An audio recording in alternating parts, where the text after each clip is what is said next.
안녕하세요, 문학주점입니다. 오늘 여러분의 손에 쥐어드릴 작품은 파트리크 모디아노의 어두운 상점들의 거리입니다. 2014년 노벨문학상을 수상한 파트리크 모디아노는 1945년에 프랑스 비앙쿠르라는 곳에서 태어났습니다. 18살 때부터 이미 글을 쓰기 시작할 정도로 남다른 재능을 선보여왔는데요. 20세기 후반 프랑스 문학을 대표하는 작가로 평가받습니다. 그는 1968년 데뷔작인 에투알 광장부터 어마어마한 호평을 받으며 문단에 화려하게 등장했는데요. 그 이후 발표하는 작품마다 문학성을 인정받아왔죠. 그의 작품들에 나타나는 과거에 대한 탐구 경향은 정체성을 확립하기 위한 갈구라는 평가를 받고 있습니다. 앞으로도 종종 그의 작품들을 소개해 드리려고 하는데요. 오늘 파트리크 모디아노와의 첫 만남을 주선해보려 합니다. 오늘 소개해드릴 어두운 상점들의 거리는 1978년에 발표된 작가의 대표작이면서 발표된 그해 공쿠르상을 수상한 작품입니다. 많은 언론들이 공쿠르상 수상을 예견할 정도로 당시에도 높은 평가를 받았던 소설인데요. 기억 상실증에 걸린 주인공이 여러 사람을 찾아다니며 자신의 과거를 추적해가는 형식의 작품입니다. 파트리크 모디아노만의 특징이 잘 드러난다고 할 수 있죠. 이 소설을 읽어보신 분은 아시겠지만 사실 자극적인 맛이 있는 작품은 아니고 마치 흑백 영화를 보는 듯한 느낌을 줍니다. 하지만 이 소설은 인간의 정체성과 기억에 대해서 생각해보게 만드는 의미 있는 작품이라는 생각을 하게 되는데요. 주인공을 따라서 그의 과거를 같이 추적해보도록 하겠습니다. 이 작품에 등장하는 주요 인물들을 소개해드리도록 하겠습니다.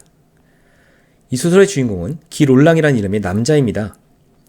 사설탐정사무소에서 일하던 그는 기억 상실증에 걸려있죠. 때문에 자신의 본명조차 기억하지 못하고 있습니다. 기 롤랑은 다른 사람이 지어준 일종의 가명이죠. 그는 자신의 잃어버린 과거를 찾아 나서는 과정에서 옛 지인들을 하나하나 떠올리게 되는데요. 그의 애인이었던 드니즈, 친구인 프레드와 프레드의 연인 게이가 바로 그들입니다. 그 외에도 많은 사람들이 등장하게 되는데요. 줄거리를 말씀드리면서 자연스럽게 소개해드리도록 하겠습니다. 이 작품의 주요 줄거리를 소개하도록 하겠습니다. 이 소설의 주인공은 기 롤랑이라는 이름을 가지고 있는 남자인데 그는 위트란 남자가 운영하는 흥신소의 직원입니다. 기는 자신의 과거에 대한 기억을 잃은 사람이었고 이름조차 기억하지 못하는데 위트가 그에게 기 롤랑이라는 이름을 지어주고 흥신소에 고용한 겁니다. 위트는 파리를 떠나 자신의 고향인 남프랑스의 니스에 정착하고자 흥신소를 접고 사무실을 마음대로 이용하라는 이야기만 남긴 채 떠나버리죠.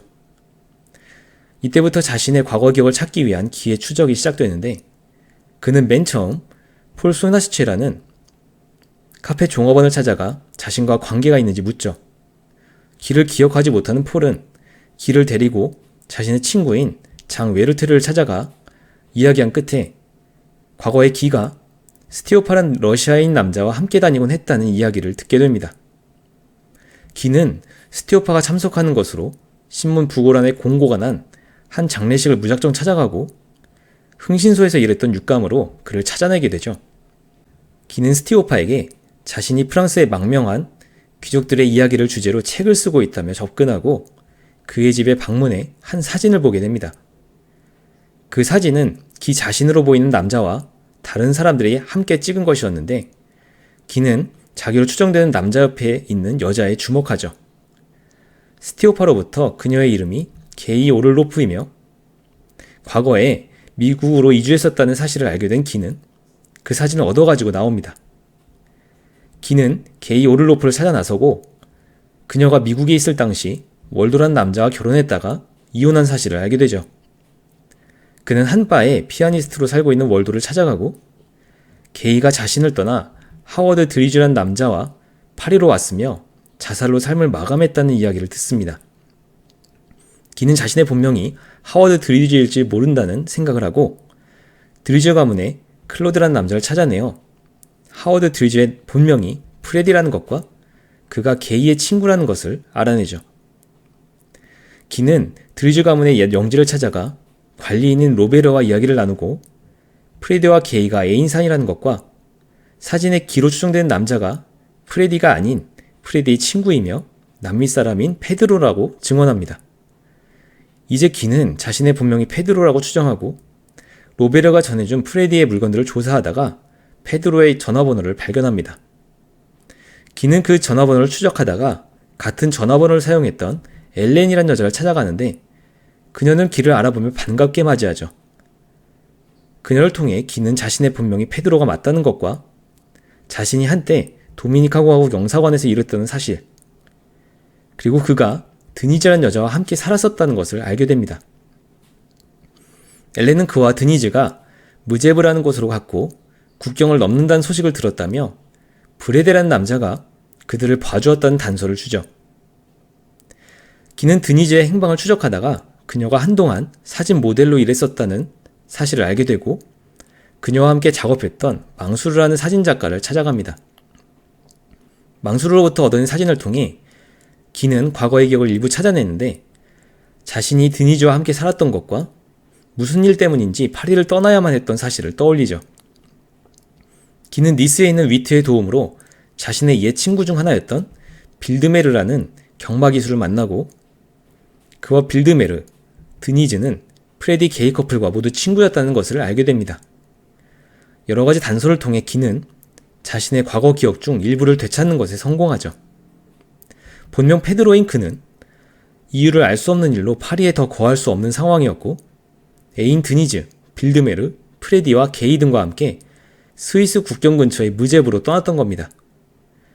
그들은 불신 검문을 대비하여 페드로가 일했던 도미니카 공화국 영사관을 통해 도미니카 여권까지 발급받은 상태였죠. 무제브에 간신히 도착한 그들은 남십자성이란 이름의 산장에 거하면서 점차 안정된 삶을 살기 시작합니다. 그러다 어느 날 페드로는 브레데라는 미리국 브로커를 만나고 스위스 입국을 도와줄 수 있다는 이야기를 듣죠. 그는 친구들과 상의하지만 대부분 스위스 미리국을 반대했고 애인인 드니즈만 데리고 브레데를 믿고 미리국을 시도합니다. 하지만 국경을 넘는 중에 페드로는 드니즈와 헤어지고 그 이후에 그녀는 행방불명되고 페드로는 산속을 헤매다 쓰러졌던 것이었죠. 페드로는 자신의 모든 기억을 찾기 위해 옛 친구인 프레디가 살고 있다는 남태평양의 섬을 찾아가지만 그는 배를 타고 나갔다가 실종된 상황이었습니다. 페드로는 최후의 시도를 하기 위해 자신의 옛 주소로 알려진 어두운 상점들의 거리 이번지에 갈 것을 결심합니다. 이제 이 작품의 감상평을 공유하도록 하겠습니다. 먼저 주인공의 기억 상실을 통해 작가가 독자들에게 던져주는 메시지를 생각해 보겠습니다. 주인공인 페드로는 자신의 과거 기억을 송두리째에 잃어버린 기억 상실을 안고 살아가고 있습니다.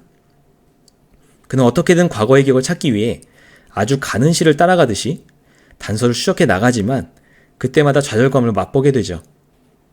그에 대해서 잘 알 것이라고 예상되는 사람들은 이미 죽었거나 행방불명인 상태였고 조금이나마 증언을 해줄 수 있는 사람들도 기억의 한계를 보입니다. 독자들은 기억을 찾기 위한 주인공의 여정을 함께하면서 답답함을 느끼게 되는데 사실 누구나 과거에 대한 완벽한 기억을 유지하지 못하고 있다는 점에서 우리 모두는 어느 정도 기억상실 상태라고 볼 수 있죠. 아마도 우리 모두는 과거의 기억을 떠올릴 때마다 선명한 기억은 적고 희미한 기억이 많다는 것을 인정할 겁니다.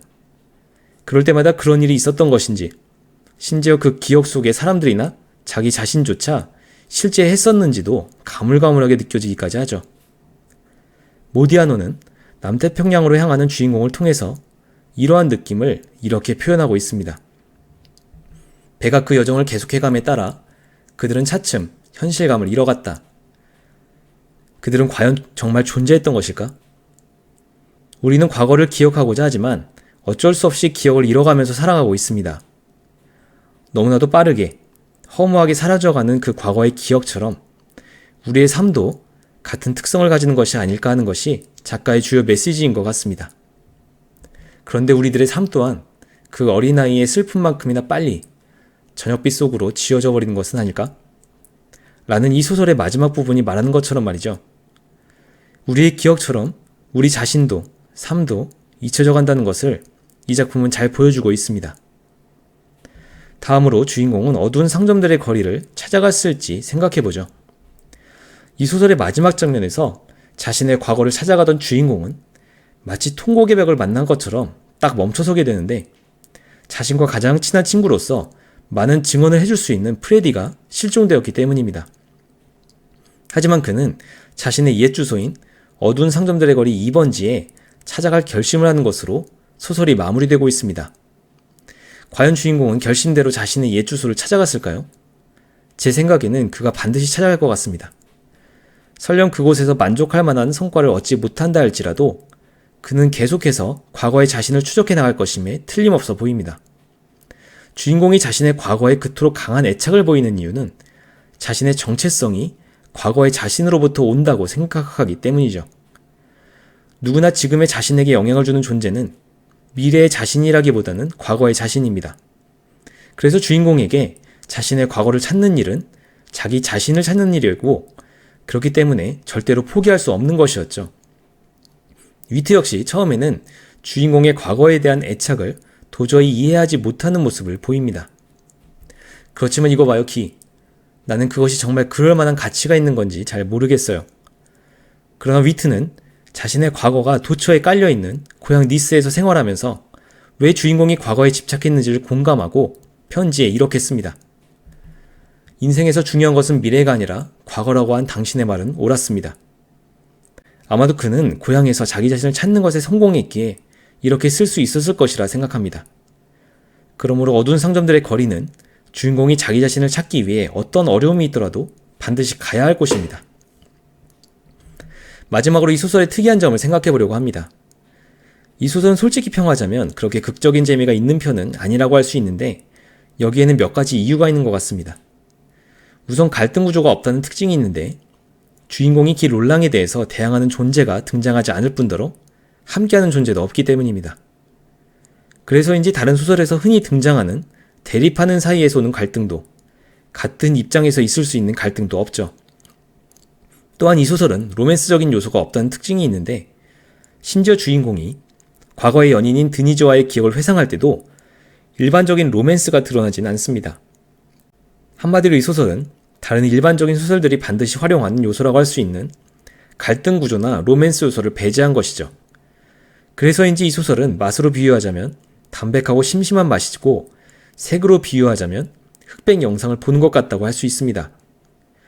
파트리크 모디아노가 이러한 요소를 배제한 이유는 무엇일까요? 제 생각엔 독자로 하여금 자신의 과거, 자기 자신을 찾아가는 주인공의 여정에 집중하도록 해서 작품의 메시지에 몰입하기를 원했던 것이 아닐까 싶습니다. 마치 깜깜한 무대에서 스포트라이트를 특정 대상에 비춤으로써 그 대상에 집중토록 하는 기법을 소설에 적용한 겁니다. 그래서 독자는 이 소설을 읽으면서 주인공의 오직 한 가지 감정, 자신의 과거를 찾고자 하는 열망만을 느낄 수 있고 그것에 공감하게 되죠. 그것이 이 소설에서 기발하게 느껴지는 부분이었습니다. 여기까지 어두운 상점들의 거리 줍줍이었습니다. 상당히 색다른 주제의식과 서술기법이라는 생각이 들었는데요. 비록 자극적인 맛은 없지만 은근한 재미가 있는 작품입니다. 지금까지 문학줍줍이었습니다. 감사합니다.